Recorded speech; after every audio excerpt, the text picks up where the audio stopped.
ಕರ್ನಾಟಕದಲ್ಲಿ 3 ವರ್ಷದಲ್ಲಿ ಬರೋಬ್ಬರಿ 100 ಬೈಕ್ನ ಕಳ್ಳತನವಾಗಿದೆ. 100 ಬೈಕ್ದ ಕಳ್ಳನಿಗೀಗ ಬೆಂಗಳೂರು ಪೊಲೀಸರ ಅತಿಥಿ ಆಗಿರೋದು. 100 ಬೈಕ್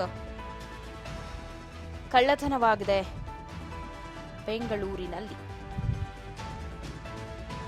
ಖತರ್ನಾಕ್ ಕಳ್ಳನ ಕೈಗೆ ಗೋಳ ತೋರಿಸಿದ್ದಾರೆ. ಬಂಧಿತರಿಂದ 1.45 ಕೋಟಿ ಹಣವನ್ನು ವಶಪಡಿಸಿಕೊಂಡಿದ್ದಾರೆ.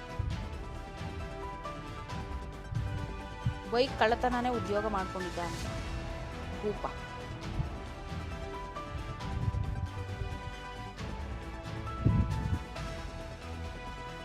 ಖತರ್ನಾಕ್ ಕಳ್ಳನ ಕೈಗೆ ಗೋಳ ತೊಡಿಸಿದ್ದಾರೆ ಕೆಆರ್ಪುರಂ ಖಾಕಿ.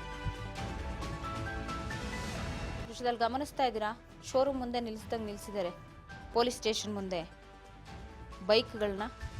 ಈ ಬೈಕುಗಳನ್ನು ಕದ್ದ ಕಳ್ಳನ ಬಳಿ ಈಗಾಗಲೇ 1.45 ಕೋಟಿ ಹಣವನ್ನು ವಶಪಡಿಸಿಕೊಂಡಿದ್ದಾರೆ ಪೊಲೀಸರು.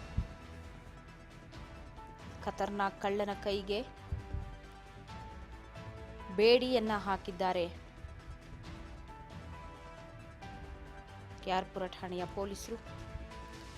ಬಂಧಿತನಿಂದ 1.45 ಲಕ್ಷ ಹಣವನ್ನು ಪ್ರತಿದಿನ ಬೆಂಗಳೂರಿನಲ್ಲಿ ಒಂದೊಂದು ಬೈಕ್ ಕಳ್ಳತನ. ನೋಡಿ, ರಾಯಲ್ ಎನ್ಫೀಲ್ಡ್ ಆಗಿರುವ ಸ್ಕೂಟಿಗಳಂತೆ ಎಂಥ ಶೋರೂಮ್ ಮುಂದೆನೂ ಇಷ್ಟು ನೀಟಾಗಿ ನಿಲ್ಲಿಸಿರಲ್ಲ ಅನ್ಸುತ್ತೆ ಬೈಕ್ಗಳನ್ನು. ಆ ಥರ ನಿಲ್ಲಿಸಿದ್ದಾರೆ. ಆತನಿಂದ ವಶಪಡೆದುಕೊಂಡು ಬಂದಂತಹ ಬೈಕ್ಗಳಿದು ಬಸವನಗುಡಿ ಪೊಲೀಸ್ ಠಾಣೆಯ ಸರಹದ್ದಿನಲ್ಲಿ ಆಗಿರುವಂಥದ್ದು. ಆರೋಪಿತನಿಂದ ಆ ಭಾಗದಲ್ಲಿ 7 ದ್ವಿಚಕ್ರ ವಾಹನಗಳು, ಅಂದರೆ ಒಂದೊಂದು ಕಡೆ ಒಂದೊಂದು ಕದ್ದು ಬೈಕನ್ನ ಆಂಧ್ರ, ತಮಿಳುನಾಡು ಪಕ್ಕದಲ್ಲಿ ಹೋಗಿ 30-40 ಸಾವಿರಕ್ಕೆ ಮಾರು ಬರ್ತಾ ಇದ್ದಂತೆ ಖತರ್ನಾಕ್ ಕಳ್ಳನನ್ನ ಪೊಲೀಸರು ಬಂಧಿಸಿದ್ದು. ಲಕ್ಷಾಂತರ ರೂಪಾಯಿ ಜೊತೆಗೆ 100 ಬೈಕುಗಳನ್ನು ಆತನಿಂದ ಪಡೆದುಕೊಂಡಿದ್ದಾರೆ. ಎಲ್ಲ ಭಾಗದಲ್ಲೂ ಕೂಡ ಕಳ್ಳತನ ಅಚ್ಚೊತ್ತು ಬಂದಿರೋದು. ಪ್ರಸಾದ್ ಬಾಬು ಬಂಧಿತ ಕಳ್ಳ ಅಂತ ಹೇಳಲಾಗ್ತಿದೆ. ಆಂಧ್ರ ಪ್ರದೇಶದವನಂತ ಆತ. ದುಬಾರಿ ಬೆಲೆಯ ಬೈಕ್ಗಳನ್ನೇ ಆತ ಟಾರ್ಗೆಟ್ ಮಾಡ್ತಿದ್ದ. ರಾಯಲ್ ಎನ್ಫೀಲ್ಡ್ ಅಂದೆ ಒಂದು ಸಾಲಲ್ಲಿ ಪೂರ್ತಿ ರಾಯಲ್ ಎನ್ಫೀಲ್ಡ್ಸ್ಗೆ ಕಾಣಿಸ್ತಾ ಇದೆ. ನೀವು ನೋಡ್ಬೋದು ಎಷ್ಟು ನೀಟಾಗಿ ನಿಲ್ಲಿಸಿದ್ದಾರೆ ಬೈಕ್ಗಳನ್ನ ಅಂತ.